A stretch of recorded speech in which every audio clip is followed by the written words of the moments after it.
on BeExposedRadio.com every Tuesday at 7 p.m. and on YouTube. Just go to Be Exposed Radio. Man, it is what it is. Man, it is what it is. Well, it is what it is. This fly T Miles, also known as Tyree Miles, and Mr. Miles the writer. Hip Hop K, check us out every Friday on Be Exposed Radio at 9/11. Coming to y'all soon. Check out this flashback from the Artist Exchange radio show. That's the biggest thing, is just empowerment. Just get off of the begging line. Just be proud and just get our pride and our dignity back, because as a child, we're taught how to go and beg for a job. Our parents, they literally taught us how to make sure you pull your pants up. Me, I'm 6'7", so I'm a bigger man. I was always taught how to not be threatening or intimidate people when I go into different interviews or different scenarios. And so we're literally taught how to condition ourselves, condition our speech, everything, in order to go and beg these people for a job, because we know when we walk in the door, I have to tear down 10 stereotypes before I get past hello. So we need to eliminate that. You know, and we need to eliminate that, and the way that we do that is employing ourselves and employing our brothers and sisters.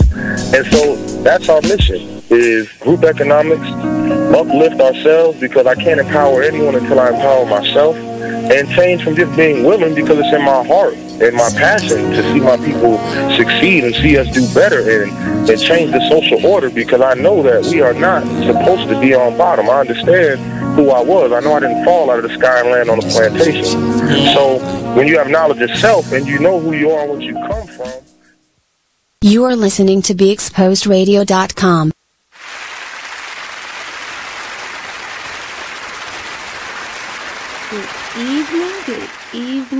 Good evening. Welcome to Salacious Live. We have an interesting show for you tonight. Capo is on his way. So before he gets here, since I have a few minutes, I need to discuss something that rocked me to my core. A few minutes ago, I had a conversation with a friend of mine, and we were talking about how people treat others like they're fruit not fit to make pie. And I take issue with that, because it takes all types. So let me tell you the story. So we were talking about how different women or men will, walk through life and act like they are better than other people, or how they are smarter because they have more education, or they look better because they're a certain complexion, or their hair is a certain type. And I just don't get it, because it takes all types. So somebody said, well, you think you're better because you chose to go the education route. No, I chose to learn the things I learned because I wanted to know more, not because I wanted to be better than anybody else, or not because I thought I was somehow better than someone else. I still don't think I'm better than anyone else, but that was my path. Like, let's say you're leaving Baltimore, you're going to DC, right? You can take 295, you can take 95, you can take Route 1, right? You have all these different paths to reach the same destination. So let's say my path was 295. Well, that doesn't mean that the guy that took, or the girl that took 95 somehow is not as good as me because he or she took a different route. Like, that's not the case at all. I have a friend who, she's very, very educated. Not a friend. I know this woman who is very, very educated, probably almost as highly educated as I am. But she likes to throw her weight around. She likes to be the smartest person in the room, or at least feel like she's the smartest person in the room. You know, hey Jay, good evening to you too. Thanks for tuning in. Anyway, she feels like somehow because she has chosen this path that it makes her better than somebody else. And I'm under the impression that it takes all types. I don't think of myself as being better than my millionaire, billionaire friends.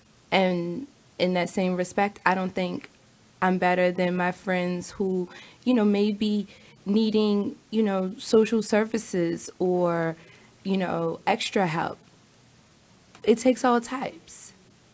I have associates and friends from all walks of life, and I appreciate them all. I mean, even just here in the studio, you know, we come from all kinds of backgrounds, and we come in all shapes and sizes, and we do all kinds of interesting things, and we all sit here and we're outspoken as fuck, and that's what brought us together. You know, like, I've actually had people tell me that, you know, they wouldn't date me because I was light-skinned, and light-skinned women are stuck up. And I thought to myself, but you don't even know me. You're not even giving me a chance. And people who do know me, I'm probably the most approachable person you've ever met. I'm friendly as fuck, unless you give me a reason not to be, because I like being friendly. I like meeting people. I like socializing. And I think it's ridiculous that people think that somehow they're walking around with this elitist attitude, like the world owes them something because they chose, you know, to go to college, or they chose to. No, it doesn't make you smarter than anyone else because you chose to get an education. What it means is you've chosen to hone your skills in a specific area. But that person who maybe didn't go to college or didn't go to grad school or get their doctorate, that person may have learned on the job, you know, hands-on training. And that may be their style of learning. And that, to me, is worth just as much. Like, I've hired people before, you know, I've looked at resumes, and there are people who have, you know, their 4-year degree, but then there's people who may have what I call the equivalent in work experience. And it burns me up when people think they are better than other people, especially when it comes to social interactions. Like, how dare you say that I'm stuck up because I'm light-skinned? Or how dare you say that she's a hoe because she got a big butt? Or, you know, she must suck a mean dick because she got fat lips. Like, whatever it is. Like, all that shit is bogus. It's driving me crazy. And it seems like it's just getting worse. The more as time passes and the younger generations are becoming adults, this elitist attitude is getting way out of control. Nobody owes you shit. Nobody. I don't owe you shit. Nobody owes me shit. Everything I have, I earned. Nobody's giving me anything that I haven't earned. And that's just what it is. You know, like, stop walking around like your shit don't stink, because it do. It does. Everybody's does.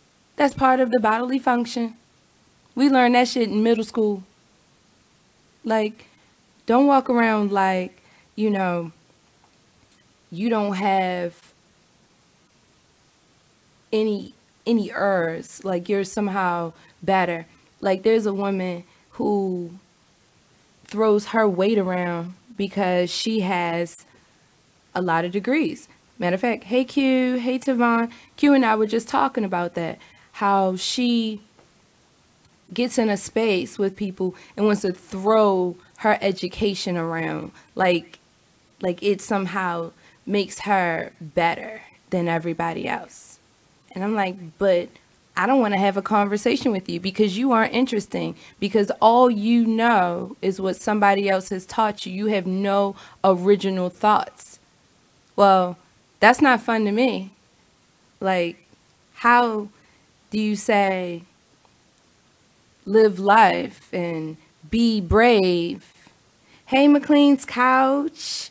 How do you say live life and be brave and live unapologetically if you're only living somebody else's thoughts? That's plagiarism. That's not intelligence. If all you can do is take in what somebody else has taught you and regurgitate it, that's not intelligence. And I have no respect for you.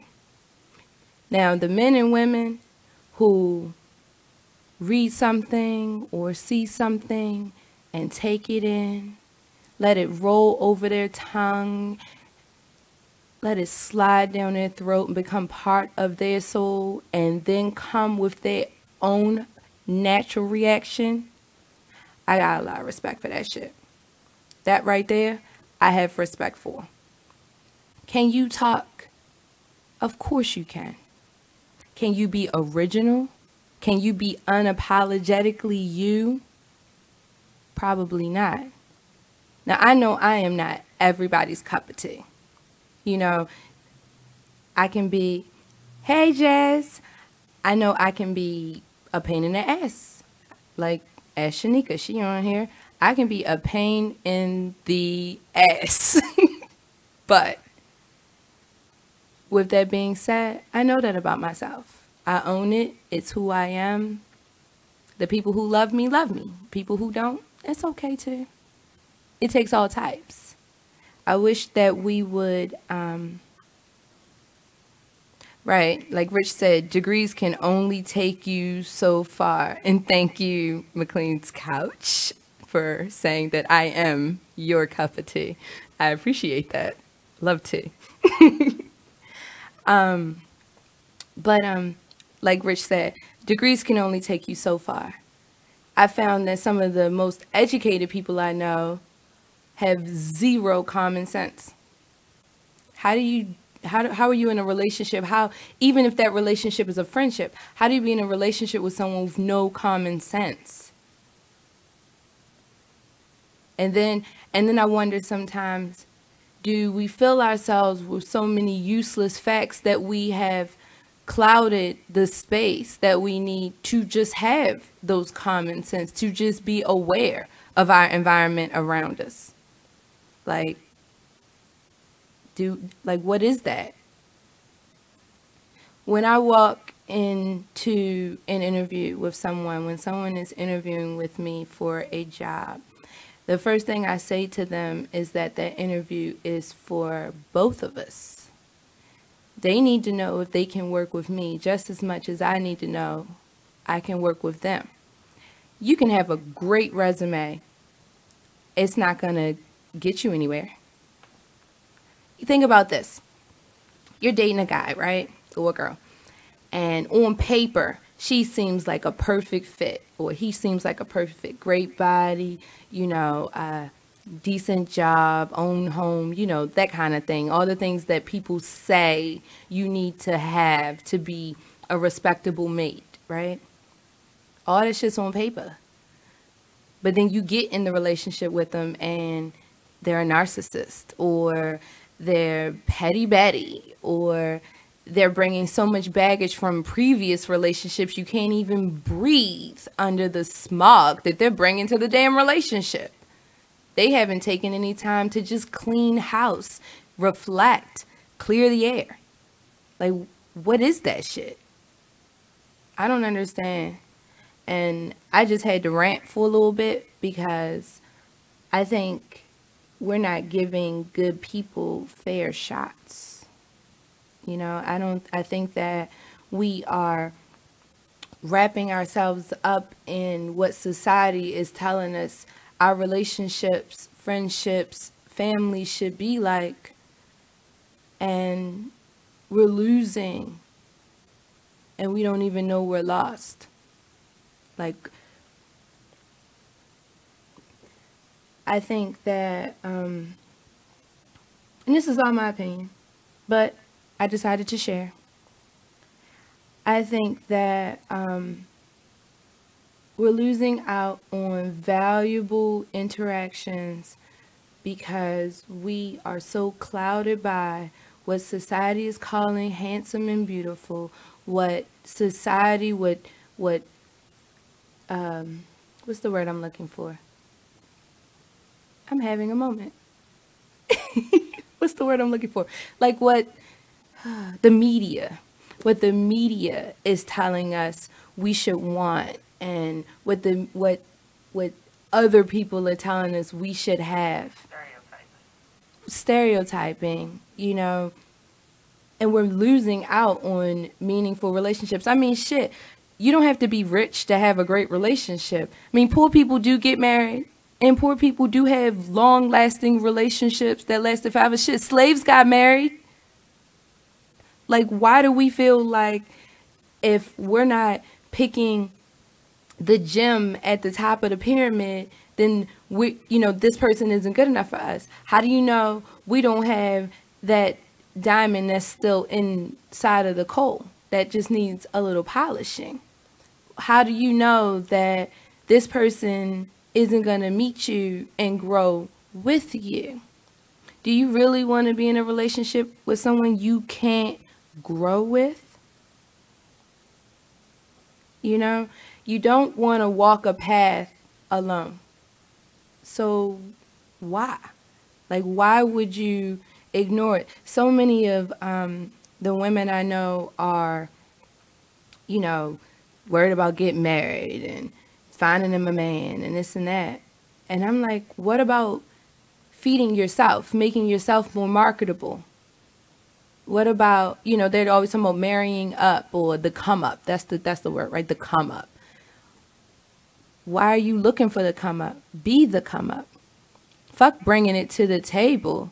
I bring the whole damn table. Like, it's okay. We can walk together. That's what a partnership is really like. And if you're going to be in a relationship, whether it's a friendship or this is your lover or your husband or wife or whatever, it's important that you walk together. Anyway, I had to get that out. We're going to take a quick break and we will be right back. Everybody stay tuned into Salacious Life with Dr. Wren.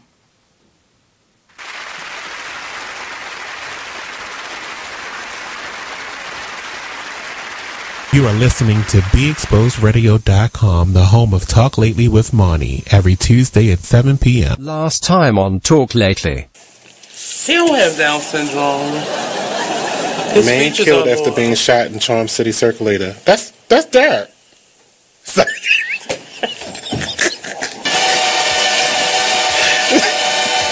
This says a 26-year-old man was killed after being shot on the Charm Circulator bus Wednesday afternoon. Police, that was last Wednesday. Mm-hmm. Okay, good. It wasn't Derek. He did that. His shooting was on Saturday. Police found the victim who had been shot in the stomach at 2:50 p.m. at the bus on the 200 block of South Broadway and Gulf Street. He was on It is over bus. east. Yeah, it's the one that's coming from John Hopkins. Police believe the suspect and victim argued, then got onto the bus. The bus was still stopped when the shooting occurred. 1 minute. The suspect wearing a black hoodie, black pants, black shoes, white soles. Matt.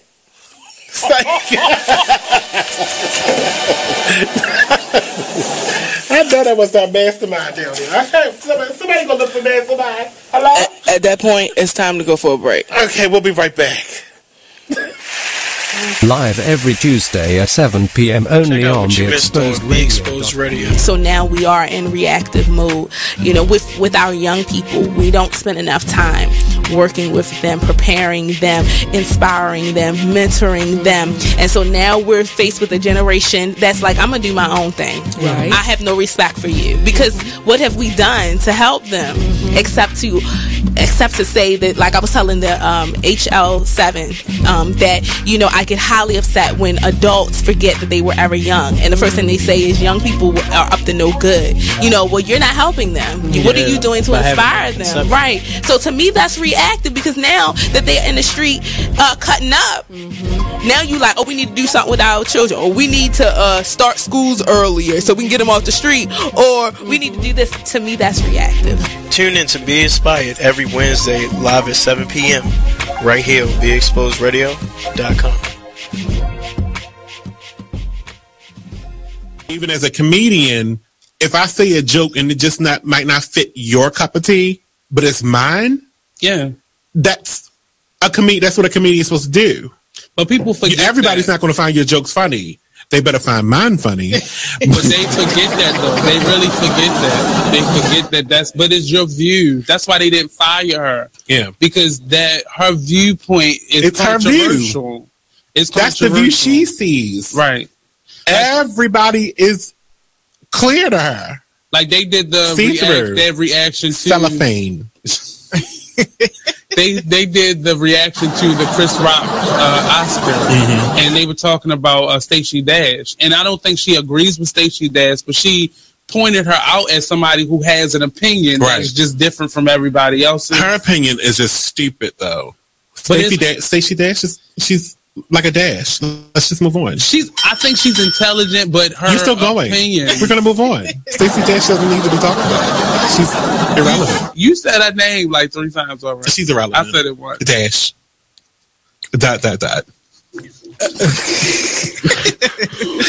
So, I couldn't have meant that more. She is so irrelevant. I'm not even gonna say her name. But we're here every Tuesday, and we talk about people just like that at 7 p.m. only on BeExposedRadio.com. You are listening to BeExposedRadio.com. And we are back. Thank you for tuning in to this week's Hump Day Discourse on Salacious Life. I wanted to continue what I was talking about. So I want to read some of these comments for the people who are not logged into the Facebook. So McLean's Couch says, common sense is not that common. The thing is, perception is reality, and some people's reality is jaded due to the bullshit that is being forced through the media. People don't want to live with their own flaws, but want other people to be perfect. You have to love yourself. You must have knowledge of self, and you would understand that others shouldn't affect how you view the world. I 150% agree. I preach to people all the time. Before you start to pursue a relationship, you must fall in love with yourself. Who you are, not what you are, what your beliefs are, what your core is, what you look like when you wake up in the morning. Feel comfortable and confident in who you are. And yes, common sense isn't that common. And it's so sad that people are missing, I would say, that the jelly in their donut, because they're living someone else's life. Their perception of reality is skewed. And I mean, not like a little bit, like a lot. And it's sad. It really is sad. Q says sometimes in relationship, people don't want you. Other people supersede them at anything. True. I think that people aren't willing to see themselves. What do they say? You know, you have good vision, you can see everybody else, but you're blind to yourself. I'd say take that keen sense of vision and turn it on you. Start dissecting yourself. I tell people all the time when you're coming out of a relationship to make sure that you reflect. Take a time to mourn the relationship. You may not mourn the person that you were with, but that person has added to your life in one respect or another. And that relationship has now died. And you need to mourn. You need to look at what your hand was in that relationship, what you did to take it apart, and what that person did. You might have to add to that list of deal breakers. Remember I talked about deal breakers a couple months ago. You know, you might have to add a few things to that list because you might have learned what you can and cannot live with. And something may have come off that list. You may have realized that you might can deal with the girl with the ugly feet. Or, you know, that guy's hairline might be receding a little bit, but it's not that serious if the guy is bringing what you need him to bring. So I really hope that people are hearing these words and taking this seriously, because I don't think people are, you know, loving themselves the way they need to. They are gauging their worth on what the media is telling them is marketable and profitable, and it's ridiculous. Maurice says, introspection and self-reflection is crucial for growth and development. Absolutely, Maurice. You have to grieve. Yeah, McLean's Cow said you have to grieve. The 7 stages of grief. You have to go through them all. It could be a friendship that died. You might have broke up with your man. You need to grieve and you need to reflect. You know, a great friend of mine, we were friends forever and we are no longer friends. And it hurt. It rocked me to my core. It hurt so bad. And I had to grieve that. I mean, I cried. I smiled. I thought about the good times, the bad times, what she had added to my life. Also, what deal breakers there are. You know, like, even with friendships, there are deal breakers. You know, because everybody has to feed the relationship. One thing I tell my son all the time is everybody has to contribute to the house. You know, like, yeah, I go out and I work to make my little bit of money or whatever so I can pay the bills. Well, what are you going to do to contribute to the house? Are you going to sweep the steps or take out the trash or feed the dog or walk the dog or whatever it is? Like, how are you contributing to the house? Well, your relationships are a house and everybody needs to contribute. I think that we got these pillow princesses out here who want to lay back and be taken care of. They have this elitist attitude. They've been watching too many housewives of whatever. Like, that's not real. That's the very few that can sit back and let life happen to them. But why would you want that? Why would you just want to exist? Don't you want to live? I don't understand it. And this this attitude that I keep running into is literally driving me crazy. And I am afraid that my child is somehow going to fall victim. I need to take a break, but when I come back, I'm going to read this last comment because I think it's definitely important for us to hear.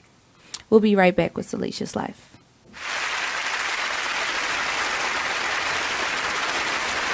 Ladies, are you in need of the best quality hair extensions, a cute outfit, or that perfect pair of shades? Pink Ice products can cover you from head to toe, from flawless weaves to apparel. Visit us online at pinkiceproducts.bigcartel.com. We're located at 3000 Old Alabama Road, 119-303, Alpharetta, Georgia. Or give us a call at 470-5 488-6484. Come on in and check out Pink Ice products today. Check out what you missed on Be Exposed Radio. Listen to Elizabeth Warren talking about Black lives and Black life.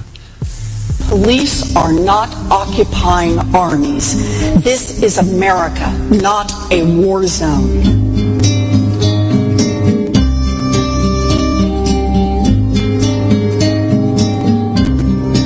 I speak today with full knowledge that I have not personally experienced and can never truly understand the fear, the oppression, and the pain that confronts African Americans every day.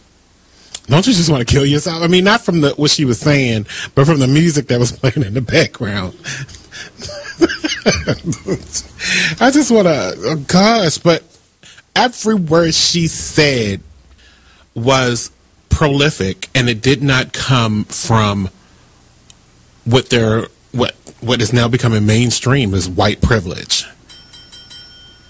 She has a sensibility about her, and the way she speaks about different things that has, from the first time I saw her, I can't remember what state she's in. I think she's in like North Carolina or something like that, somewhere I'm not going.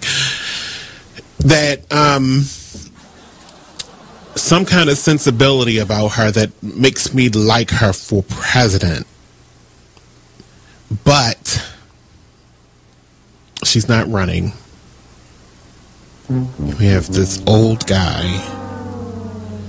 that looks like he should be on the popcorn box. Then we have Martin O'Malley. Fine. We'll settle if we must. Hillary, who I like, but she just has to fight against all this controversy, and that's the hard part of it all. Then we have Huckabee. I could have swore he died, like in one of those books, like a fairy tale book.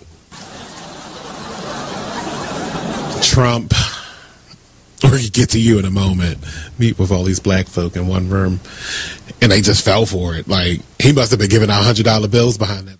Check out the Talk Lately show every Tuesday nights from 7 p.m. to 8 p.m. right here on BeExposedRadio.com. You are listening to BeExposedRadio.com.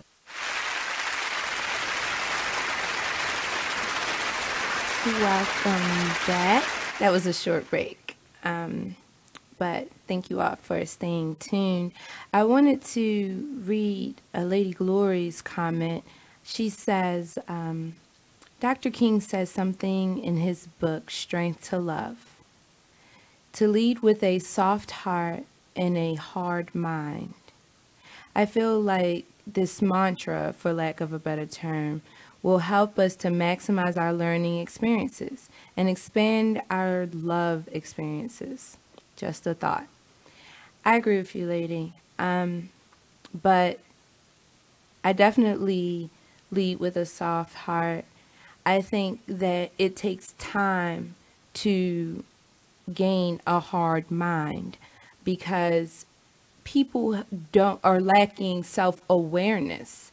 So they can't have a hard mind because what's important to them, they really don't know. They've never taken any time to decide what's real to them and the forces that are important to them and how they could take these thoughts and keep it moving. You know, so the hard mind, I think, comes. The soft heart, we were born with that. We weren't born to hate. We weren't born to dislike or to judge. We weren't born that way. We were born bright-eyed and curious and not feeling like anybody owes us anything except for maybe a little bit of milk. Maurice says, people come into your life for a reason, season, or a lifetime. It's not your job to determine how long they stay, but rather to appreciate them while they're there. Absolutely. I appreciate every single person who has come, who has gone, who continues to be a part of my journey. I actually have publicly thanked people for being a part of my journey because it means a lot to me. My life experiences have shaped me, not the education that I've gotten. The things that I've seen, the things that I've heard, how people reacted in certain situations, it taught me a lot about who they were. And I'm very confident in who I am. Now, what I'm going to do with it, that's still yet to be seen. But for now, being happy with who you are is important. So how do you fall in love with yourself? Like, what are the steps you take? Because I don't think people really know how to fall in love, because they're living at a time where people are not loving, not completely and not without consequence or, without some sort of burden, unconditionally. And you need to love yourself unconditionally, whether you make mistakes or not. So, how do you fall in love with yourself? Well, day by day, wake up every morning, find one thing you're grateful for. It could be you're grateful for waking up. I hear that all the time. It's a great day because I woke up. Absolutely. Find one thing to be grateful for. Then find another. I'm grateful that I didn't break any nails this week. I'm grateful that I read this good book. I'm grateful that this person released a good song or I heard a good singer. I was really grateful the other week because I had missed Joy Carter's concert in Tacoma Station and I got to catch her at Sangria. I was grateful for that shit.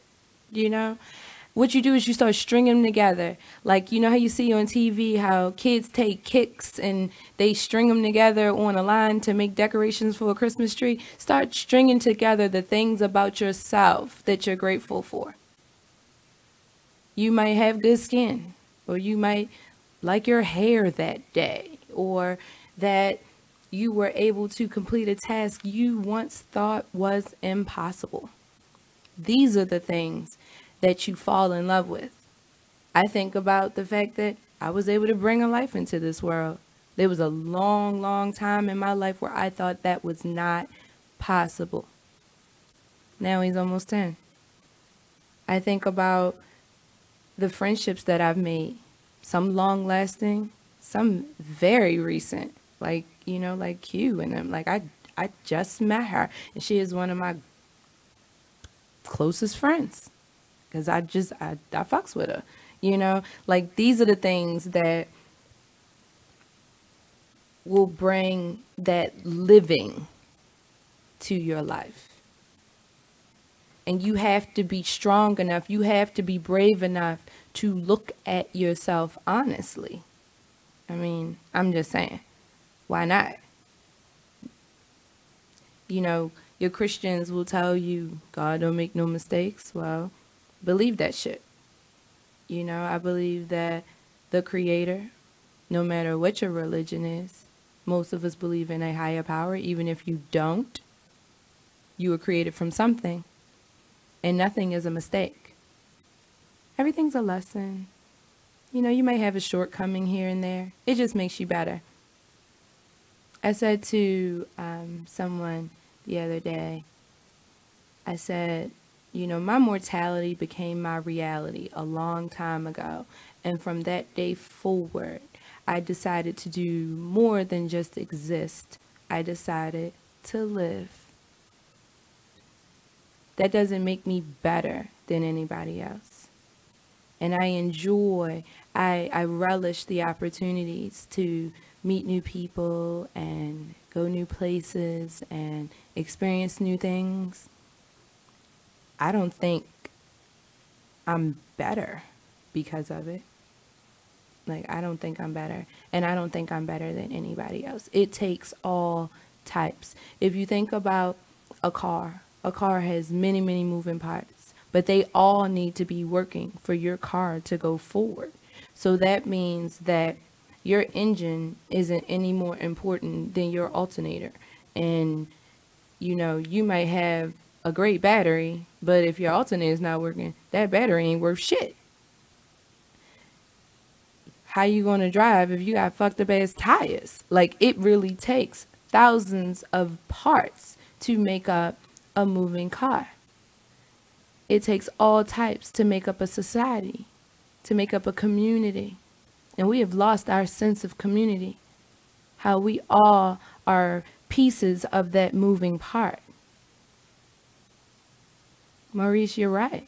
People may just come for a season, but what did you learn? And are you willing to learn from anybody? I'm willing to learn from anyone if they've got a lesson to teach. You may be a child. I've learned something from 2 and 3-year-olds, same as I've learned from professors who have spent their whole lives studying certain things and certain ways and how to be. Why can't we all? I'm just saying. Like, why are we so good that we can't continue to learn? Life is a journey. Destination is death. We're all going there. There's many roads to the same destination. Many, many roads. Think about that analogy I made when I was talking about the many, many, many routes you can take to DC. Which one are you going to take? Because we're all going to get there. But how do you want your ride? That's the key. That's why I live and breathe the salacious life. Because that's what makes me happy. So, now that I think I can step down off my dais, and for those who don't know what a dais is, it's like a soapbox that you stand up on and give speeches. I'm stepping down off my soapbox now because I think I have lectured you all enough on loving yourselves and loving each other and finding worth in everyone, not just because of their resume. I'm going to step down now, and we are going to start to talk about some things that are actually salacious. But before I do that, so Lady Glory says, I agree, Queen. I also think that it helps to evaluate where you sit with social norm. I think that we develop beauty through through the dance with standards, social standards. Embrace your truth. Our imperfections leave a trail to our gifts and on to relationships. I realize that my objective is bigger than my soulmate. My love journey has to be me. I love what you're saying. I appreciate it, Lady Glory. I was just having a moment, and since I have a platform, and I think I speak for many when we talk about these things, I needed to take a moment to reflect, because I want to make sure that I'm not prejudiced against somebody. I don't want to ever be that person. I don't think I'll ever will, but sometimes I just need to put a stamp on it. Like, make sure I remember it takes all types, and remember that we can all eat because we are all a part of a community, and it's important that we know that. So, now, I am really stepping down off of my soapbox because it is Hump Day Discourse, and you know how we roll on Salacious Life with Dr. Wren. So, my guest, East Coast Capo, will be walking in the studio in a second. I'm going to call him in a second, and we are going to get to talking about some, I think, relationship issues, like something I think might be a little bit interesting. So one of the things I wanted to discuss was, how do you handle your partner wanting to have multiple partners? So this could be a poly relationship, or this could be your one-night threesome, or this could be an open relationship where they have partners outside the relationship, but everybody's cool with it. You know, I don't know. So these are the things that I wanted to discuss tonight. Capo does not know, so we will get his honest opinion on things. And I think that's what we'll carry it. I'm going to take a quick break, and when we come back, we will go into tonight's Salacious Discourse. We'll be right back. Stay tuned. Ladies, are you in need of the best quality hair extensions, a cute outfit, or that perfect pair of shades? Pink Ice Products can cover you from head to toe, from flawless weaves to apparel. Visit us online at pinkiceproducts.bigcartel.com. We're located at 3000 Old Alabama Road, 119-303, Alpharetta, Georgia. Or give us a call at 470-488-6484. Come on in and check out Pink Ice Products today. You are listening to BeExposedRadio.com, the home of Talk Lately with Monty, every Tuesday at 7 p.m. Check out this flashback of the Artist Exchange Radio Show on BeExposedRadio.com. If you had a dream venue, where would that be? Like, some people want to do Carnegie Hall or like a big stadium somewhere. I want to go with Madison Square. I wanna feel that so building. So you just shoot for the moon. I want to feel it. I want to look out and just feel the vibration of all of those people there to be uplifted and all of that, because that's what I want to do for people. So are you dancing? Or I want to implement that. I think I want to start doing some blocking, like not like tear it up, but just like a little 1-2, pal, a little not voguing, but kind of the essence of it, very posy and hit the mark. Yeah, we're not trying to like bust out sweats. So that's mean you don't have the dance gene in you. I can dance. Okay, that's not what I want to do. I can dance, but I'm not, trying to give that. That's not my lane. I want to keep it really kind of a retro feel with like the new school with a retro feel. Like okay, little Banji soul. Yeah. I started using that. Right. And they should. Little Banji soul. Yeah. But just mark it so people know, like, this was mine. This where it came from. Because, people was queens out here now that was princesses last week. They was princesses before my album dropped. Now they queen or something. I'm like, pinky up. I cannot. The Artist Exchange Radio Show every Friday, 7 p.m. to 9 p.m. Every Saturday, 12 p.m. to 2 p.m. Real artist, real talk, real live on BeExposedRadio.com. Man, it is what it is. Man, it is what it is. Well, it is what it is. This fly T Miles, also known as Tyree Miles, and Mr. Miles the writer. Hip Hop K. Check us out every Friday on Be Exposed Radio at 9/11. Coming to y'all soon. Check out this flashback of the Artist Exchange Radio Show on BeExposedRadio.com.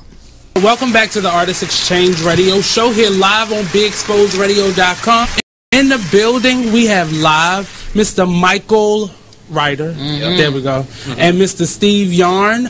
They're doing a partnership based on what was it again? The stories of the Vulcan Blazers. An awesome production that they have coming up. And now the name of it will be called Baltimore Heat. There we go. They were telling us a little bit about, they're in the pre-production phase of developing this Baltimore-based production. It seems like a really awesome idea. I always love for more artistic events to come here, and because it's more of an event, because you guys are going to actually use Baltimore as your complete backdrop of the city, and that's very awesome to hear. Yeah, we want people to fall in love with this project through the visions and the tales we're going to tell about these firefighters, but also we want them to fall in love with the city of Baltimore. Just like they did with Miami Vice and Chicago Fire and NYPD Blue and Sex in the City. Sex in the City and all these other places that have the city as a star as much as the artists and the actors are. And that's Baltimore what I go with. has for many years have been the backdrops of many movies. I could think of a few Whoopi Goldberg movies, Sleepless in Seattle. A lot of these movies that have always used Baltimore as a scene. Not to mention The Wire and Homicide and countless other movies, House of Cards. All these movies and television shows that have always used it, but it was never really about Baltimore. They always included Baltimore in the story or the backdrops or certain historical scenery, things they absolutely needed to say. And House of Cards actually shoots in Baltimore, but they're saying that it's Washington D.C. Right. Yeah. So they're shooting here and not even giving us credit for the place over here. The Artist Exchange Radio Show every Friday 7 p.m. to 9 p.m. every Saturday 12 p.m. to 2 p.m. Real artist, real talk, real live. On Be Exposed. Hey everybody, check out what you missed on the one and only Be Inspired Radio Show. I'm just thankful this year I've dealt with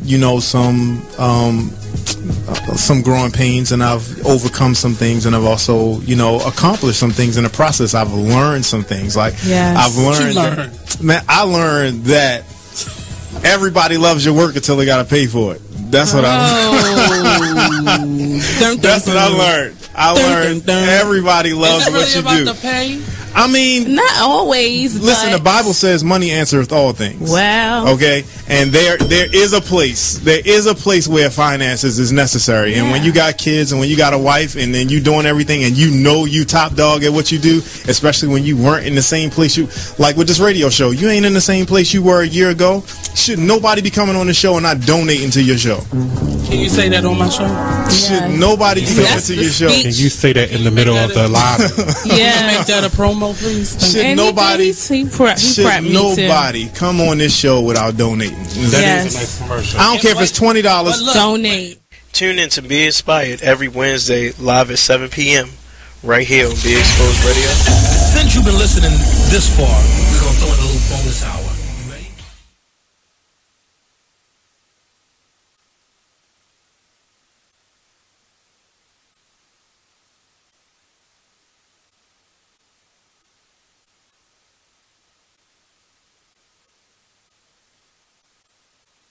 You are listening to BeExposedRadio.com, the home of Talk Lately with Monty, every Tuesday at 7 p.m. The Artist Exchange Radio Show every Friday 7 p.m. to 9 p.m. every Saturday 12 p.m. to 2 p.m. Real artist, real talk, real live. On BeExposedRadio.com.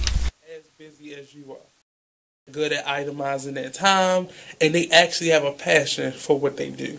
One of the biggest lessons that I learned, I get to say this on Weird, was finding people who are not only interested in doing what you need to get done, but people who have a passion for it, because that will eliminate the idea of people just working for a paycheck. Right. Because when people sign up for a paycheck, we all had jobs where we slacked off, where we stole away in a little storage room.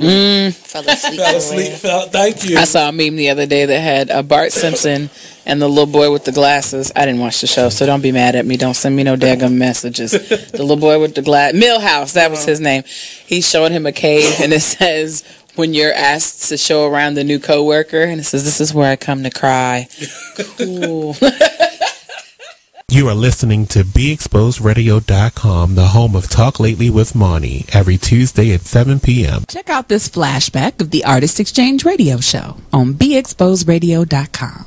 If you had a dream venue, where would that be? Like, some people want to do Carnegie Hall or like a big stadium somewhere. I want to go with Madison Square. I want to feel that so building. You just want to shoot for the moon. I want to feel it. I want to look out and just feel the vibration of all of those people there to be uplifted and all of that, because that's what I want to do for people. So are you dancing? Or are you? I want to implement that. I think I want to start doing some blocking, like not like tear it up,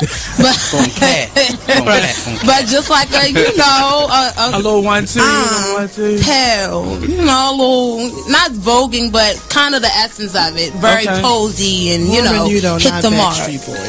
Yeah, we're not trying to like bust out sweats. So that's mean you don't have the dance gene and you. I can dance. Okay, that's not what I was doing. I can dance, but I'm not, trying to get that. That's not my lane. I want to keep it really kind of a retro feel with like the new school with a retro feel. Like okay.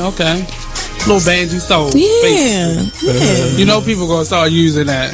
Right. And they should. Little banjo soul. Yeah. But just mark it so people know, like this was mine. This where it came from. Because people was queens out here now that was princesses last week. They was princesses before my album dropped. Now they queen or something. Like, pinky up. I cannot. The Artist Exchange Radio Show every Friday, 7 p.m. to 9 p.m. Every Saturday, 12 p.m. to 2 p.m. Real artist, real talk, real live on BeExposedRadio.com. You are listening to BeExposedRadio.com. Welcome back to this week's Hump Day Discourse on Salacious Live. We are going to dive into it now that I am stepping down off of my soapbox. The guest of honor is here to join me. I went down and got him, was like, all right, it's time. I'm off my soapbox. So we have East Coast Capo in the building this evening. Tell us a little bit about yourself before we blindside you like we do on Salacious Life. Okay. First of all, allow me to introduce myself. It's a pleasure to be on your show. Oh, thank you. Yes, absolutely. I'm Baltimore born and raised, East Side and West Side certified. Just a real dude. Is passionate about my craft. Good father. By the way, his craft is quite nice. Thank you guys missed it, you are performing at Live Loud, aren't you? Yes, so if you missed him performing at the album release, was it not this past Sunday, but the Sunday before, he will be performing at Live Loud on October 21st. You probably just don't want to miss that. So if you need tickets, hit my inbox and I will get you to the right person. Please continue. Sorry. Yeah.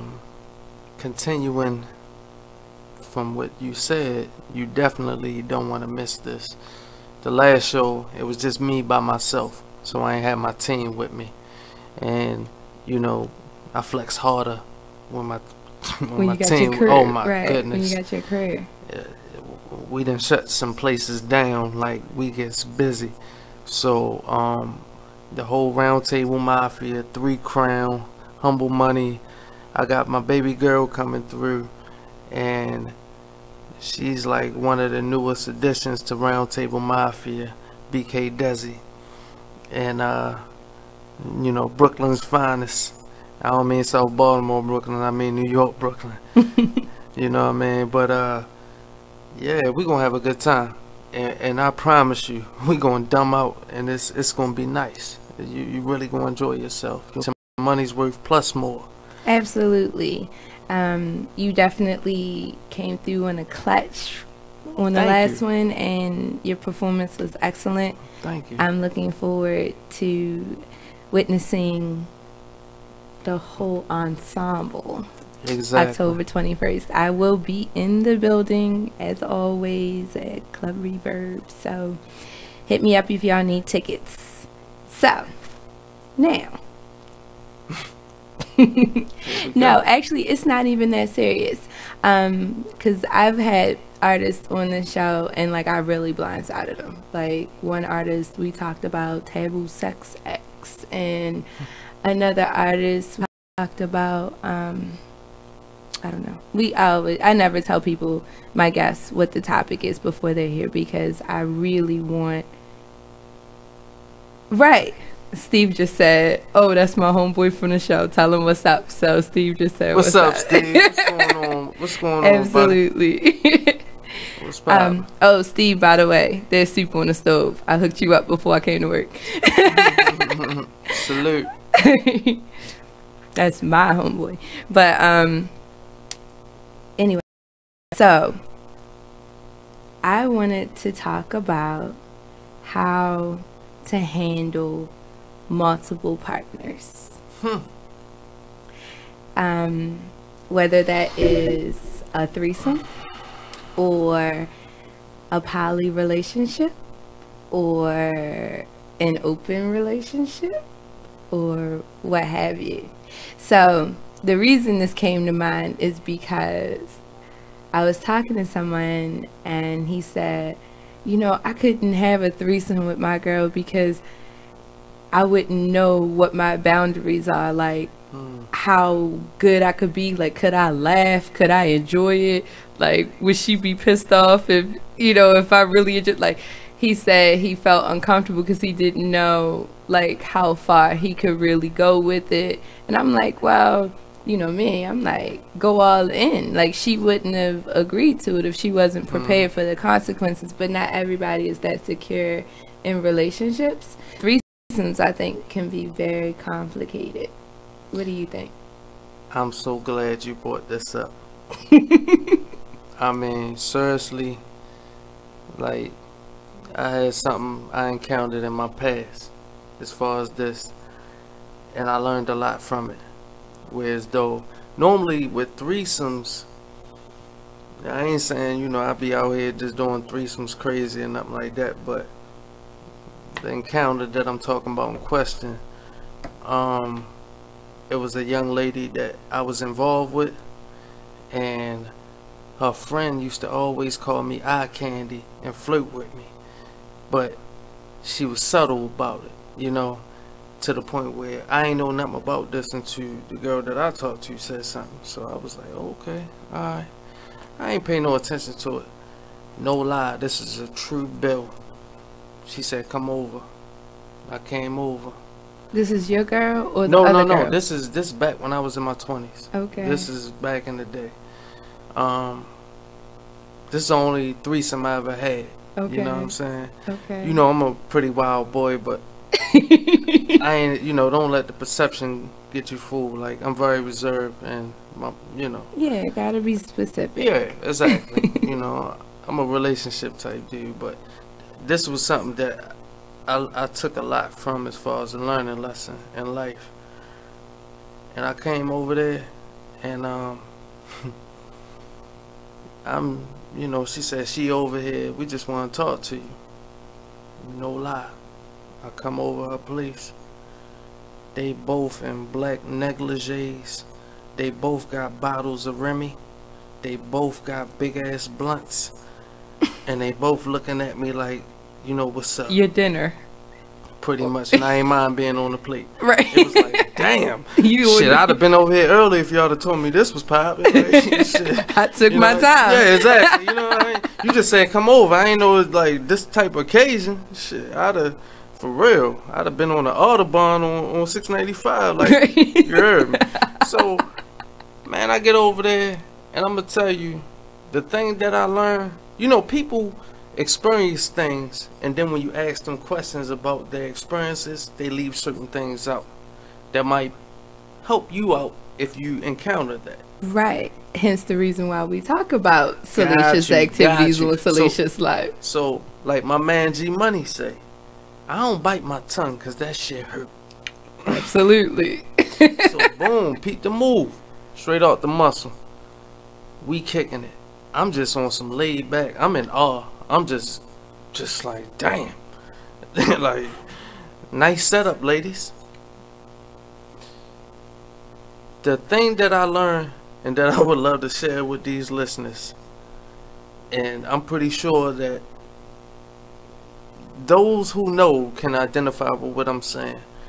When it's somebody that you used to dealing with, and that's the person that you sleeping with on a regular.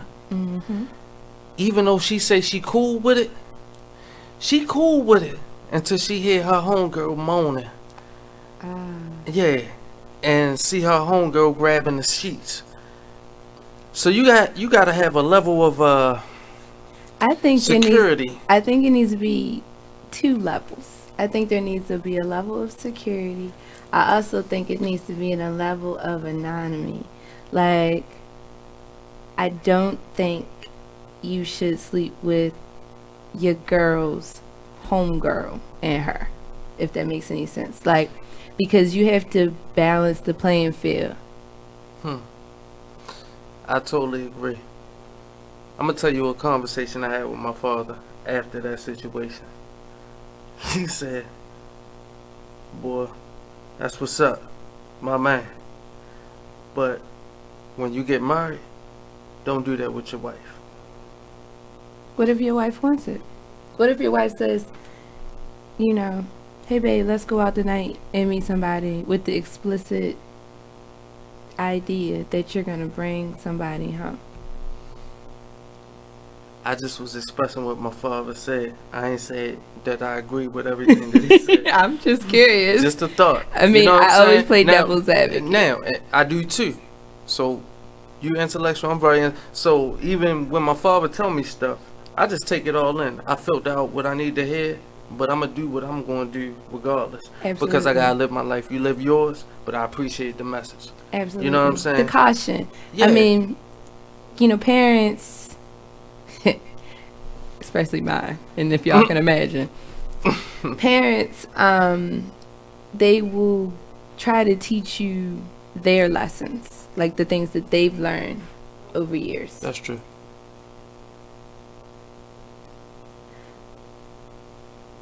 It may have been valid for them at the time, and it's the best that they could do with the information that they had. Each generation gets a little bit smarter, and each generation, society changes ever so slightly. Like, so what may have been off limits for them, or I mean, may have been taboo for us, and may be the thing to do. I agree. For our kids. Do you know what I mean? Like, things change over generations. Yeah. Like, I remember when I brought my girlfriend home for the holidays. I'll never forget that. And they didn't even know I dealt with females. Like, they had no clue. You know, because I dealt with the same dude most of high school. So, I had this badass chick. She's still gorgeous. I saw her ass not too long ago. Okay. Anyway, I brought her home for the holidays. And my mom, everybody was very pleasant. Everybody was very, like, nobody, after, later on, my mom calls me, you know, a few days later, and she goes, well, she's pretty, and she's smart, you know, like, what's up with y'all? And I was like, what you think is up with us? Like, that's my girl, you know, like, whatever. And she was like, well, don't tell anybody, because if people find out that you deal with females, and honestly speaking, she was right to an extent. It was still very taboo to be bisexual when I was younger. You know, like now, it's relative. It don't even matter. Like, everybody, shit. And these days, like, it's not even just girls. Like, everybody deal with everybody. And, you know, look, more power to you if that's what floats your boat, because I want everybody to live their lives, you know. But she tried to convey that message to me, like, wow, just don't hold hands in public, and don't let a lot of people see you that way, and this and that, because they'll treat you differently, or they may treat you badly, or what have you. I get it.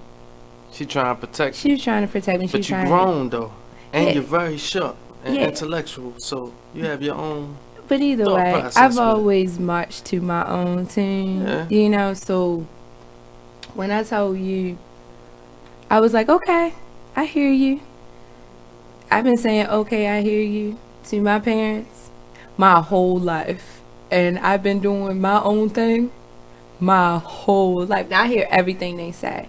I tuck it away in a nice little neat place in the back of my mind, and if I need that information, it's always there. Like, I listen carefully to what they say. Gotcha. But I'm one of those kids that kind of gotta do it for themselves, like fall on their own face. I mean, there's certain mistakes my parents made that I won't make, you know. Like, I don't see me doing some of the dumb shit I know my parents did when they were young. But there are things that I feel like they neglected themselves slightly because they didn't give themselves a chance. They didn't live. Like, they existed. Can I say something on that? Yeah. So check this out. You know, with different generations, based off of when you came up and like the traditional value system, so some people are locked into that mind frame where as though it's like, all right, this is what it is, this is how I'm gonna raise my kids, and this, you know it's funny. I just had a lower thought process right now, just thinking. Being a parent doesn't mean, as far as like you guiding your kids, most parents don't think about, they thinking about what they experience, right? Because they can only teach from experience. Exactly, but they only thinking about from their standpoint, and their standpoint is just their own life's history. So you gotta have foresight. Okay, you ain't about to have a second life. This ain't no video game where you like, all right, I'm about to be 70 and then I'm gonna relive it again and watch you go, you know, do your thing in a new world as far as how life is changing. Right, this ain't Mario Brothers. Exactly, you know what I'm saying? So and it's deep, because if you think about it, most parents, they so set in their ways. Because they're getting older. Yeah, exactly. Like, as we age, we get more and more closed off. Exactly. To experiences. But knowledge is power. Absolutely. So, and having a clear foresight, like when your third eye is like everywhere, it scours the whole room, and ain't nothing moving without you see it, like you some kind of surveillance system on life. You heard what I'm saying? Like, I'm talking about some real big, you know, like, so if you look at it, just in retrospect, just check me out. If you look at being a parent, and you don't look at it as, alright, I'm just raising my kids, and I want them to be good. This is deep what I'm about to say, and I ain't never even thought about this until right now. Whereas though, this is going to help me with my kids. Just thought. You're not looking at, alright, I'm going to make sure they good, you know, because you only thinking about why you here. Why not prepare your kids for what they will encounter as they get older, and a change in lifespan and how times is changing for some other things that they might encounter that you're not going to be around for, right? To prepare them and understand them. Most parents, it's like even my way or the highway. They closed off from listening to what their kids feel about, you know, certain things. So their kids are not receptive to sharing certain things, and you might not know what problems they might have going on in their life. Oh, absolutely. So I'm a very outspoken and confident person. I'm very comfortable with who I am and what I do. Gotcha. Like, when I say live unapologetically, I mean live unapologetically, because I do. I talked to my parents about everything, especially my dad. Everything from sex to what kind of sex to with whom I'm having sex. Like, I don't care. Like, what do I have to be ashamed of?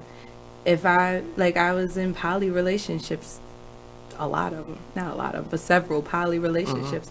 So, you know, I had a man and a woman at the same time in one relationship multiple times in my life, you know, and I was good with that. And, you know, my parents, you know, the idea of a poly relationship was like what the fuck? I understand. But, you know, and that brings me to that thought, you know. What's your thoughts on poly relationships? Like, everything being even, Steven. Could you have 2 girlfriends at the same time, living in the same house? Like, you be a threesome rather than a partnership? That's a man's best dream. Yeah, they Good say God that, but Almighty. could you really, like, you know, all the things that men complain about women, like, yeah, sexually, that sounds great, right? But when you really have to deal with the attitudes of 2 different women, and then, you know, because you still are the man, right? So you still, but you have twice the responsibility. Absolutely. But see, check this out. So what it boils down to is, yeah, I can handle that. Like, would you get tired? Like, what? All right, so one night, one woman, you know, y'all laying in the bed, one woman wants some, the other one don't. Or at least she say she don't. And then, like, you finish with one, you ready to roll over and go to sleep, you got work in the morning. The other one's like, nah, you know what, I changed my mind. Get up. You need to perform again. I understand that. I understand that. And see, the way I look at that is, you just want to take some ginseng and call it a day? Nah, I ain't got to take nothing. But what I will say is, it comes down to, number one, it's amazing if 2 women have that kind of agreement to, because in my life experiences, women are so possessive. Like, women can be very oh possessive. My gosh, like, to have a poly relationship, I mean, I feel like I need to have a polygraph to be like, yo, are you seriously, are we cool with this? Like, seriously. Yeah. Like, I need to know. I like, you know what I mean? I got you on Maury right now. You know what I mean? I just want to make sure we get the right answer. Like, the one thing that I've learned having poly relationships is that groundwork and rules are important. And laying that boundaries, like laying those groundwork early in the relationship, is definitely key. Keeping things very even so that, you know, you're not favoring one person over another. And that's so important. Is very important to keeping the balance. And usually a breakup is massive and it's hard. Like, the last poly relationship that when we broke up, that was heavy. That was a heavy one. You know, that was definitely a heavy one. But, you know, I'm not necessarily looking for another poly relationship because it is heavy. It's a lot of responsibility. Yeah. It's very heavy. You know, you're responsible for 2 different people. That's true. You know, like, that partnership that you should have with your one mate that we all talk about. Do you know what I mean? Like, that, usually you're just dealing with that one person, their ups, their downs. But now you're dealing with 2 people with ups and downs and lefts and rights and, you know, unpredictable behavior. It's quite complicated. Now, that's the responsible side of it. On the sex side of it, that's a different ball game. That's a whole different ball game because that is, it could take you somewhere else. It does take you somewhere else. It does take you somewhere else. And I'm such a sapiosexual when I have 2 great minds coming at me. You know what I mean? Like, I understand. Do you know most people don't even know what sapiosexual is? I know. And it's like, it's so important to understand that term, that phrase. At my last show, I talked about the 3 stages of sex. And I explained that for the sapiosexual, foreplay starts way before you ever get to the bedroom. It's the mental chemistry. It's a mental chemistry. Yeah. It's a chess game. Absolutely. That happens, yeah, you know, months, days, sometimes even hours prior to the actual foreplay act. That then you take that to a new level, you know, and foreplay needs to be without boundaries. You know, and then you have your intercourse, and of course you have your aftercare because you done stole somebody's soul. At least if you're me, you done stole somebody's soul, so you have to comfort them. Yeah, I gotta comfort them. No. I got you. I understand what you're saying.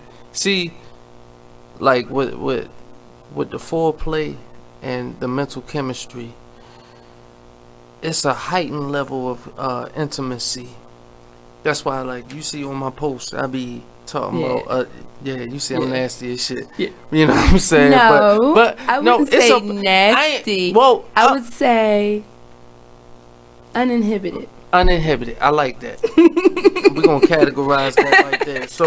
So my thing is, I was just having a conversation with somebody, just talking about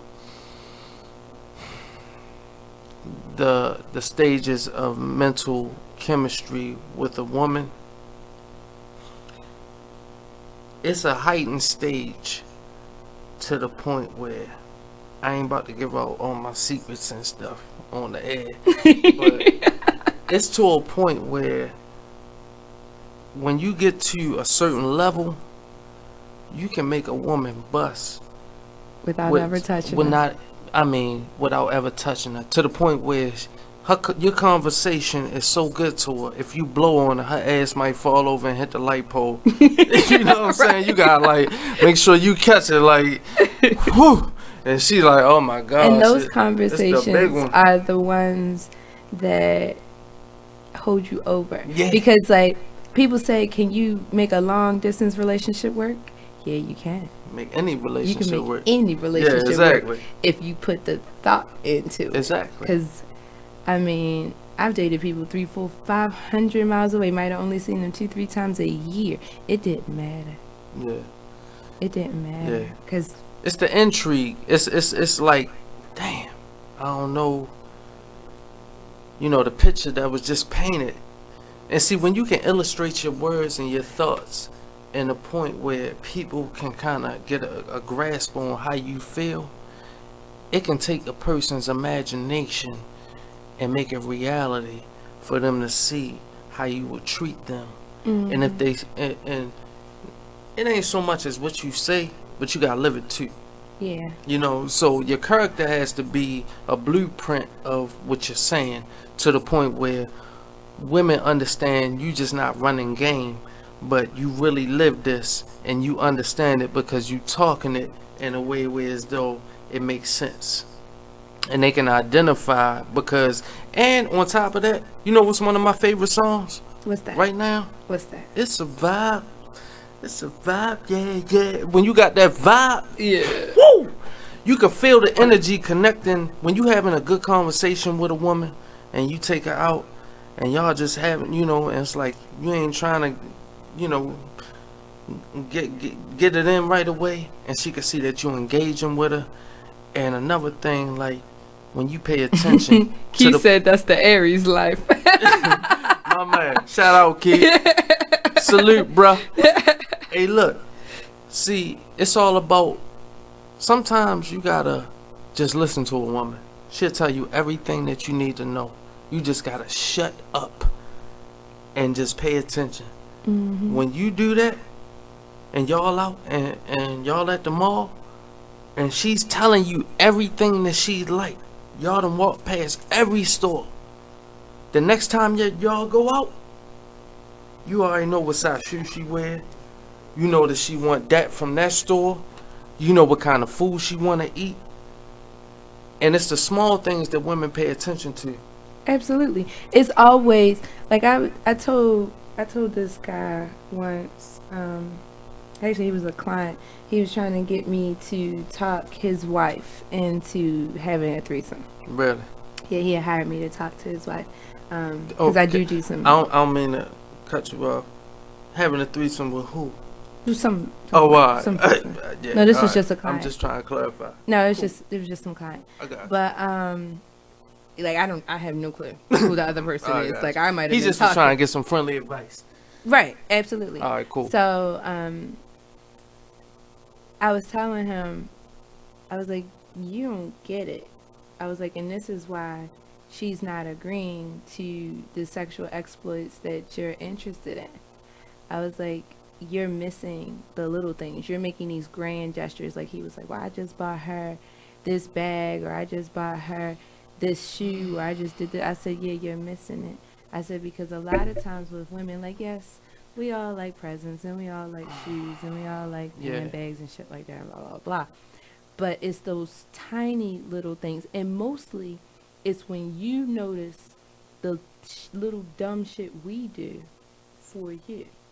Do you know what I mean? Mm-hmm. Like women, like if we're trying to do something for you, we calling all the guns. It'd be 4 or 5 of us together. We done figured out what we cooking, what we wearing, what perfume, how we shaving, like the whole, we goes in, because that's what women do. And unfortunately, a lot of men miss it. And that's like a shot to us, because we really put in some prep work. We always put in some prep work, you know. And then you want something from us, and we feel like you didn't. You feel shorted. We feel shorted. Yeah.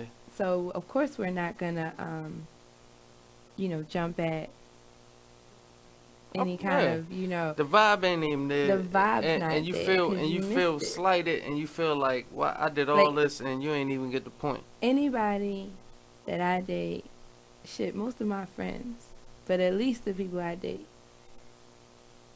if you just are around me for an hour and we're talking, you'll know what my favorite color is.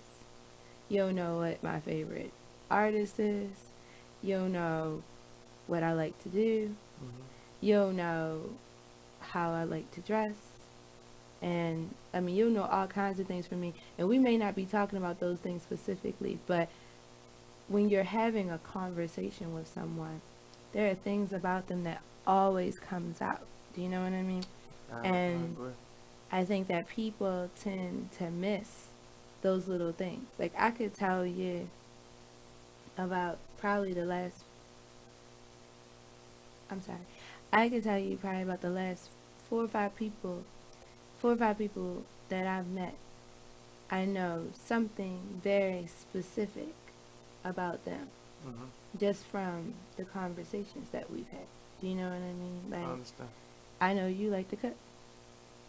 You know, like, touché. I know you like to cook.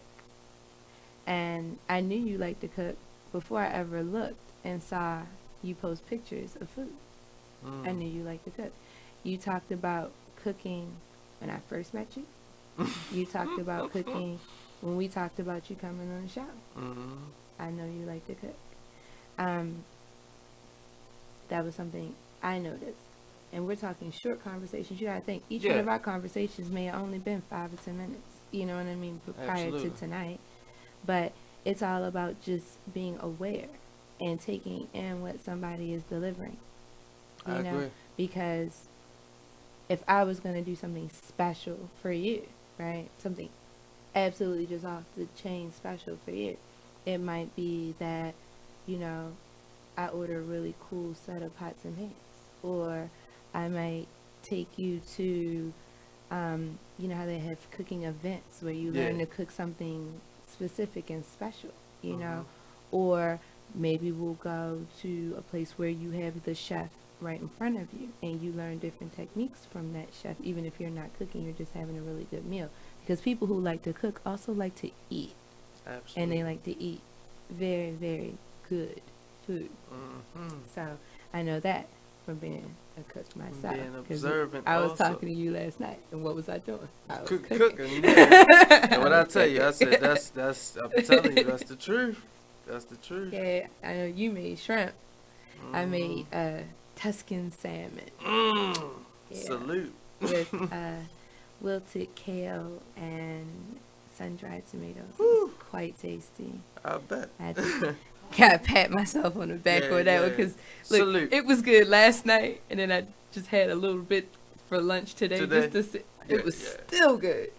And then when I before I came to work, I had to make my roommate, because we had crabs in the house, and I said, well, I don't want these crabs to go bad, so I made me some I made some Maryland crab soup, so when he gets in the house, There'll be some Maryland crab soup waiting for him because we are in the great state of Maryland. Yeah, absolutely. Well, on that note, let's take a break and we'll get back to talking about threesomes and multiple partners. Yeah. We'll be right back with Salacious Life's Hump Day Discourse.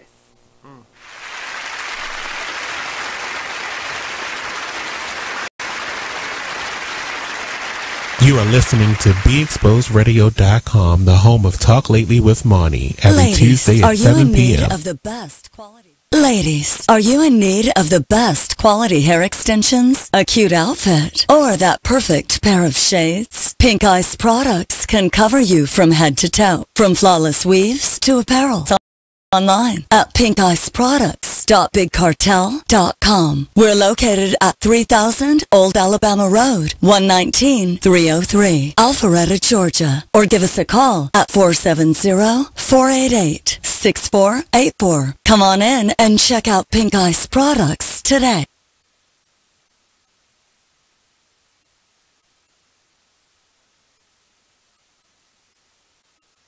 You are listening to BeExposedRadio.com, the home of Talk Lately with Monty, every Tuesday at 7 p.m. It's time for Flashback.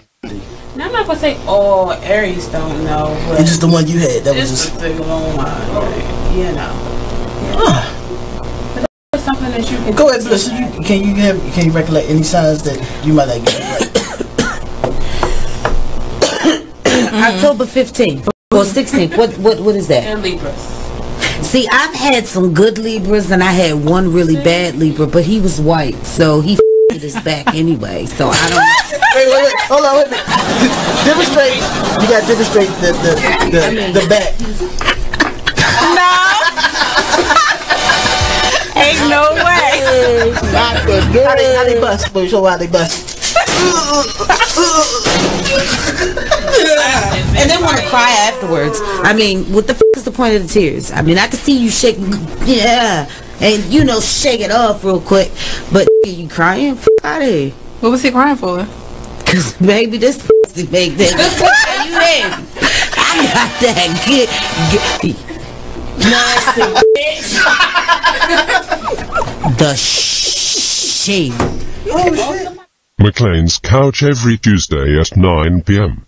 Only on BeExposedRadio.com. The Artist Exchange Radio Show every Friday, 7 p.m. to 9 p.m. Every Saturday, 12 p.m. to 2 p.m. Real artist, real talk, real live on BeExposedRadio.com. As busy as you are, because they're good at itemizing their time, and they actually have a passion for what they do. One of the biggest lessons that I learned, I get to say this on Weird, was finding people who are not only interested in doing what you need to get done, but people who have a passion for it, because that will eliminate the idea of people just working for a paycheck. Right. Because when people sign up for a paycheck, we all had jobs where we slacked off, where we stole away in a little storage room. Fell asleep. Thank you. I saw a meme the other day that had Bart Simpson and the little boy with the glasses. I didn't watch the show, so don't be mad at me. Don't send me no daggum messages. The little boy with the glass, Millhouse, that was his name.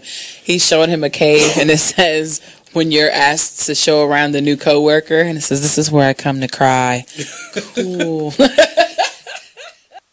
You are listening to BeExposedRadio.com.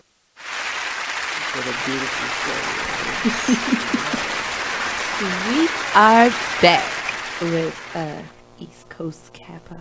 Salute, Queen. On this week's Hump Day Discourse on Salacious Life. On the break, we were talking about the complications, and he told me he was going to tell me why it's complicated to have additional partners when dealing with sexual situations. So what I'm gonna do as a real dude, I'm gonna address the elephant in the room. What's the elephant in the room? So check this out, and I promise you, if you have a dude disagree with what I'm talking about, you need to check this card. So most dudes, they can be in love with you, love you to death, everything's cool. If you present them like, look, I'm with it, let's bring a female into the situation, ain't gonna be like, oh, word? That's what's up. Like, hell yeah. Yeah, I mean, if you don't say that, it's something wrong with you, straight off the muscle. So, hey, look, but some women have the concept of, alright, now these are women that's not, and I analyze that just really looking at the whole scenery, you know what I mean? I'm the type person, I step back and then step back some more to see, like, I'm real observant. So if you in a relationship and your woman, and you present that to your woman, or she presented to you, and is just talking about bringing another woman into the situation, she's comfortable with her sexuality as far as with women. Most women are sexually attracted to each other anyway. Y'all just sexual creatures. Y'all know. We're the bringers of life. Exactly. Of course we are. And y'all know, you know what I'm saying? Y'all teach a lot of these dudes out here, like, how this is how, yeah. You gotta flip the hood back, you know what I'm saying? Look like you working on a car. You know what I'm saying? Yeah, this is the Libya. You know, all right, anyway. So, boom. Peep the move. If you present that to the wrong woman in the situation that you in, I promise you the conversation gonna go like this. Oh, why? Now this is a person that's a little bit possessive of you, and to the point where she might indulge in that lifestyle. But she ain't gonna indulge with you. No. Got it. I promise you. I done dated girls that like pussy. But once we done did something, it's like... I know many men who only date bisexual women because they like to have multiple partners, you know, and with their women. I understand that. I understand but that. You're right. But it's some women that are curious. This is what I'm addressing. They curious, but they didn't step out into that playing field. And for them, they looking at it like, damn, that would be nice. Because I would like to suck on the pussy. You know what I mean? But at the same time, I don't know if I'm ready to share, you know, my goods with somebody. And then they'll test you. So they're not serious as far as saying this. This is a test. This is all a test. So what they'll say to you is, okay. They'll say it like that. They'll be real nonchalant and kind of like popping off with it. Like on some old cocky type shit. Like, you know what I mean? They just threw a new leather jacket on. Like, alright, yeah. What's up? Alright. So, you cool with us doing something and another dude involved? If you a real dude, you gonna be like, hell no. And then that's gonna shut the whole situation down. I done been there, done that on that tip to the point where you gotta know who you talking to so that you know who's not with what, so that you don't even bring that up. Because some people are not open-minded and they not willing to step out their comfort zone. You know, life is short. You only live one time. But you gotta know who you choose to deal with and their temperament. Who you walking that path with. Exactly. So everybody's temperament is different. And sometimes you try to get people to step out their comfort zone, but they so used to it. And it ain't even just that. They ain't trying to share you with nobody else. Well, I think that men, especially for heterosexual women, have become such a commodity that, like good men, have become such a commodity that women who weren't particularly possessive or the jealous type are That's now a good point. the That's such a possessive good or the point. jealous type, because some of these women out here are so disrespectful to your relationship that it's like you almost gotta be possessive, because it's like, bitch, like, get off his nutsack, like, he has a woman.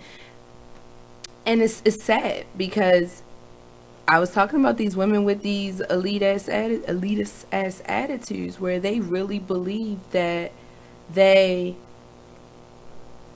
can have what you have and take it from you. And it's all fair game. Like, whether you're married or in a committed relationship, they don't care. They do not care. And they are comfortable being the side chick. When did being the side chick all of a sudden become the fashion? They'd almost rather be the side chick than be the main boo. So check this out. Let me explain something to you and why that mentality is how it is. I don't get it, so please enlighten me. Check this out. Several years ago, it was 30-1 women to men. Now, you got so many dudes that's gay. You got so many dudes that's locked up. It's killed. Rare. It's rare. See, check this out. Even with that aside, what women have to pick through, as far as everybody that ain't on them two, situations. So now you gotta filter out. Alright, dude is cool, just that and the third. But now we talking about, is he loyal? Is he a good father? Does he have a good job? And most women, you still try and keep your standards as far as, you know what I'm saying? Like, you still know what you want, and you want what you want. You know what I'm saying? And you're not trying to settle for nothing else other than what you want. Absolutely. Yeah. So it's like you got so many women. It got to the point. I think now women, amen, are lowering. So back up. Earlier in this segment, before you came in, I talked about how people don't love themselves enough. Mm-hmm. And that they are lowering their standards just to have somebody, not necessarily their real partner. Because, like, I do believe that there is a partner for everyone. There is somebody, even if it's for just a while. I agree. There's partners. You get partners in your life, and what happens is, like, you're walking these parallel lines, and at some point those lines come together, and you walk together. The problem is, if you haven't fallen in love with yourself, you do not need a partner. With nobody else. Yeah. And you have lowered your standard enough to be that piece of ass, and that's okay. Just so that you have someone. And that's sad, because then you got other women who will not lower themselves to be just that piece of ass. It's got to be more than that. Like I told you, I'm a spoiled ass brat. I have got to be the apple of your eye. I understand. Like, you have got to be, you have got to understand that the only person I'm coming second to is your daughter. Other than that. Salute. Salute. Than that, I like the way you put that, and that's so important. You know what I mean? Like, other than your child, I shouldn't come second to anyone if I'm the woman in your life. Like, I had this conversation with this priest once. I'm not Christian, but I had a conversation with this priest once when I was going through my second divorce, and he said that it's in the Bible. I don't know, but he said it's in the Bible, and it says a man puts no other above his wife. Do you know? Okay. I thought that was a cool idea, but I'm a mom, and I know how it is when you got kids. Yeah. Especially when you have young kids. Now, if your kids are like older, I don't think they count quite as much. The older they get, like that totem pole, they drop down that totem pole a little bit. But like, nobody is more important to me than my son. Like, nobody. Like, nothing is more important to me than my son.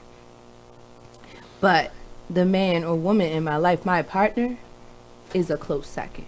They get that number 2 spot, even over my daddy, who is like my best friend. Everybody knows daddy. God. You know what I mean? Yeah, like, it's supposed to. But my partner is my partner, and my parents are my parents, and they come underneath my partner. I think a lot of men, and I know because I got a son, and he's super tight with me. I can just imagine men tend to have that relationship with their mother, But they have to understand that if they choose a woman to be in their life, mom has got to come second to that woman. You know, so then there's your totem pole. You have your child, your wife, then your mother. Now, I'm not saying that there's a big spread or something in between it. Like and there is enough love for all of them. Yeah. But you have to put some priority in that woman, you know, into that woman. And see, so many women are okay with taking that third, fourth, fifth seat. Fuck that. I totally agree. I am not taking a third and fourth and fifth seat. And I'm definitely not taking a back seat to another woman. I understand. And there's a lot of women who are okay with that just so they have somebody laying next to them, even if it's only for 30 minutes. This nigga never even laid all night and held you.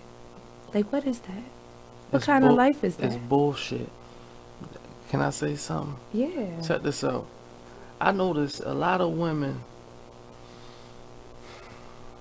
You have a lot of women that have a high level of self-discipline that will go months without sleeping with somebody or anything like that, right? Absolutely. But on the flip side, they'll be comfortable with what they're doing, but they'll see one of their homegirls in a situation and they'll compromise their own principles and morals and fuck with a clown ass dude that could barely keep a job. He could barely keep a damn shape up. You know what I'm saying? like, you know what I'm saying? Like, just to feel like, alright, I'm there too, but you're not there. You only fooling yourself. I'm very particular about the company I keep, and I'll tell you why. And I've actually distanced myself or even cut people off based on their activities. It had nothing to do with me, but what they're doing. Like, I don't like women who only date guys for money. I've had homegirls that I had to cut off because they only dated a guy because he was spending a few dollars. I can't get with it. I don't like it. I don't even have the vocabulary to describe to you how much I hate that. So I couldn't deal with that. Gotcha. I can't deal with women who may have 5 or 6 sexual partners and they're not protecting themselves.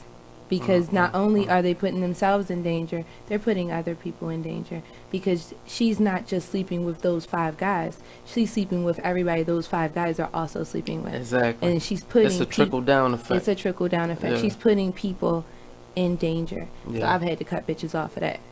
Yeah. I cut bitches off who, like, I dress sexy. You see me. You know what I mean? But I don't hang out.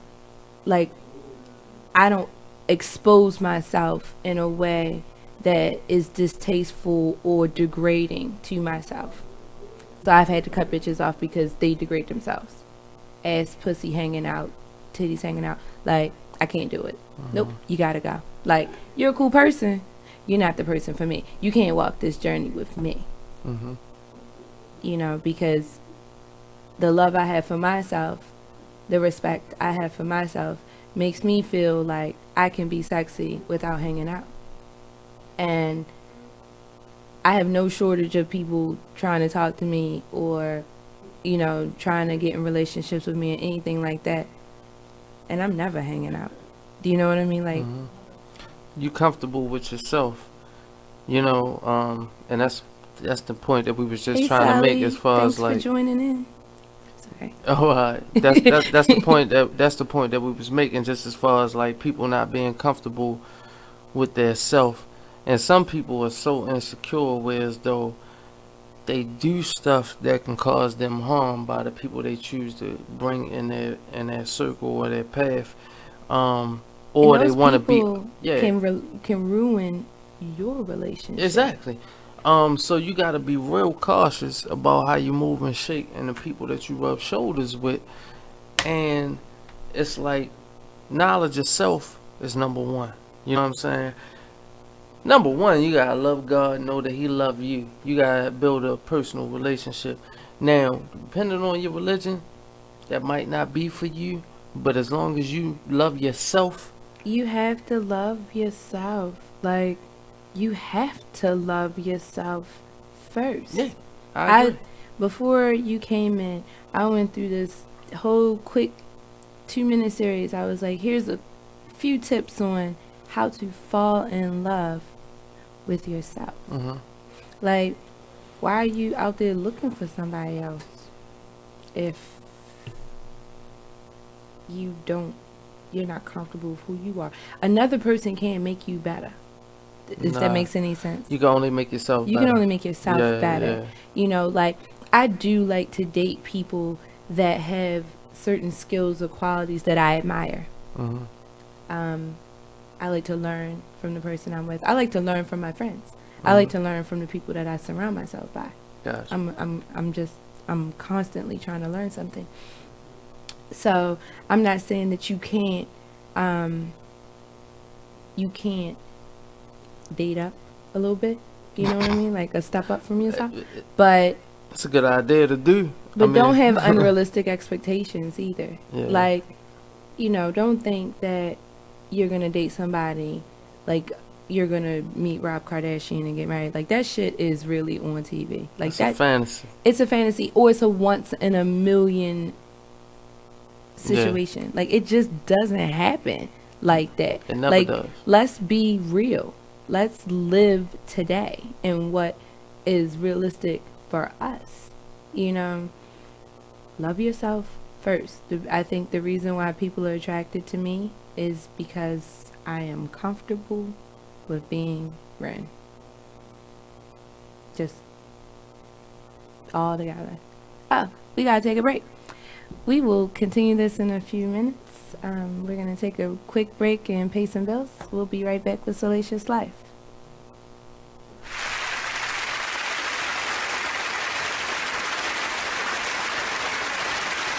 You are listening to BeExposedRadio.com, the home talk lately with Monty, every Tuesday at 7 p.m. Check out this flashback of the Artist Exchange Radio Show on BeExposedRadio.com.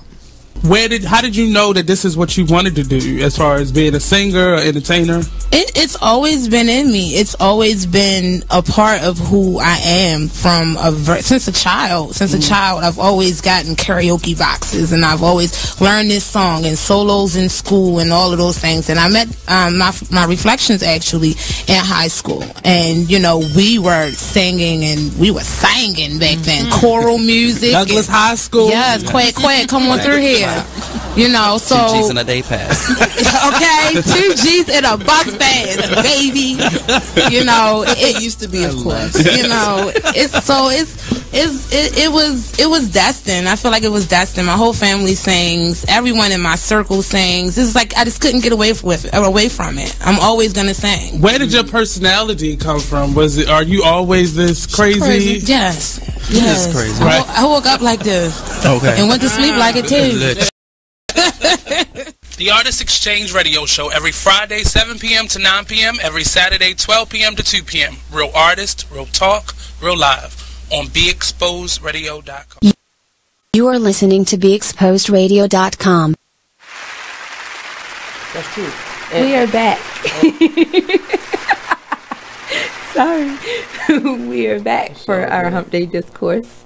But what we were just saying is, he was saying how he's meeting a lot of really great people, having a lot of interactions with a lot of positive energy and positive people. And I said to him, you attract who you are. Like, that's what I mean when I say love yourself. Make yourself more marketable, because when you love yourself and you're putting out positive vibes, you can't help but attract who you are. I agree. You know, I remember me and all my girlfriends from grad school. We went to Gomorrah, also known as Miami, for Black Fraternity, Black Sorority Week, because I was in a sorority. And they couldn't believe some of the guys we were meeting. And I was like, well, we're good people. We're pretty, educated, smart, loving women. Why wouldn't we meet handsome, educated, smart, good-looking men, because that's who we are. And that's what you attract. That's just who we attract. I understand that. That's very understandable. Sorry. No, it's all good. But I think you do still have to be careful, like with having your squads around your boo. Like, most of my friends are guys, as you could tell, even from the show. Like you saw, most of my friends were there. Mm-hmm. Most of my friends are guys. My best friend's a guy. You have to keep your circle small, because Absolutely. they can interfere with your relationship, like how your homegirl's girl wanted some, convinced your girl to let it happen, and then things went a little left after the fact. You know what I mean? Women, I don't know if men do this, but I know women, if they aren't happy, they will do everything in their power to bring doubt and cause what I would say is like a virus in your relationship. You know what I mean? Like your homegirl. Shit sound like malware. Yeah, like malware. Like she, like, you know, your homegirl, her man did something grimy or isn't doing what she wants, so she'll start saying, "Well, you know, he said he was going to be home at 9 and he ain't coming here till 10. What was he doing?" Now, all this time, you ain't worried about it, because you're thinking, you know, he may have stopped, he may have had a beer with his homies. Like, I don't fucking know, I don't care, he ain't doing shit, because you have that trust. But see, she's planting little viruses, like you said, malware in your relationship. And then all of a sudden, the next time you're late, that doubt pops in your head. Well, what is he doing? And why is he late? Or, like, I know I've had dudes that I was dating whose homeboys wanted to date me, and they weren't really his homeboys. So they starting. It was acting. Yeah, stunt doubles. Yeah, starting shit. You know what I mean? Like, saying stuff to him, saying stuff to me, just trying to put rifts in the relationship, you know? Like, really? Aren't you a man? Like, grow a pair. Like, I know I've said many times that just because I'm a woman doesn't make me think my balls aren't bigger than yours. I know that. But still, you actually have balls. So use them. Like, stop doubting each other. Like, when you let other people start interfering in your relationship and I agree. causing these little rifts, like, that shit is just going to be... Yeah. That's why, you know, like, you gotta keep your relationship kind of personal. I mean, it can like, be I don't think you need to hide your relationship, but keep your personal parts of your relationship personal. Yeah, because you'd be surprised at how many... I gotta close up. Oh, for real? I know. Damn. Good times when you're having fun. Well, I definitely wanted to say thank you for coming on the show. You're so very welcome, and thank you also.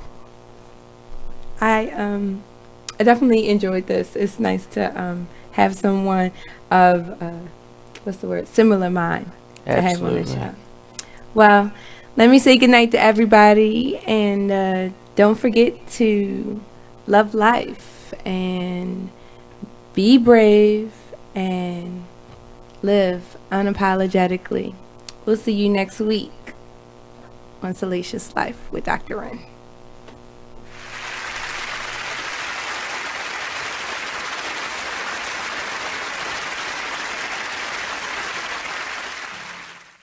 Thank you for tuning in to BeExposedRadio.com. Sit back, relax, and listen to this flash